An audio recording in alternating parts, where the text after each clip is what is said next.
అమ్మో నేను ఆఫీస్కి వెళ్ళొస్తాను, జాగ్రత్త. సరే అండి. సరే అని చెప్పకపోతే ఎదురు రావచ్చుగా.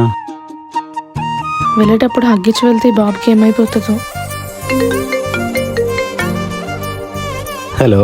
ఏమండి భోంచేశారా? తిన్నాను. సరే ఉంటానండి. అలాగే. ఇంకొంచెం మాట్లాడితే ఏమైపోద్ది? నేను తిన్నానా లేదా అని అడిగితే ఏమైపోద్ది? ఏమండి ఇదిగోండి స్నానానికి టవల్. వచ్చి రాగానే టవల్ ఇచ్చేస్తుంది. ఒక అగ్గస్తే ఏమైపోద్దో. టవల్ ఇవ్వగానే ఊపుకొని వెళ్ళిపోతారు. తలరుద్దడానికి రమ్మని పిలవచ్చుగా. సరేరా, ఇంకేట్రా విషయాలు? ఏం లేదండి, ఇలా మాట్లాడే బదులు బయటికి వెళ్దామని అడగొచ్చు కదా. ఉదయం నుండి రెస్ట్ లేకుండా పని చేస్తూ ఉంటుంది కదా, బయటకు వెళ్దామంటే ఏమంటుందో. వద్దులే, ఇప్పటి వరకు ఆఫీస్లో కష్టపడి వచ్చారు, రెస్ట్ తీసుకొని. ఏమండి నేను వెళ్ళి వంట చేసేస్తాను, మీరు త్వరగా భోంచేసి పడుకుని పోదురు కానీ. అమ్మో, డిన్నర్కి బయటకు వెళ్దాం పదా.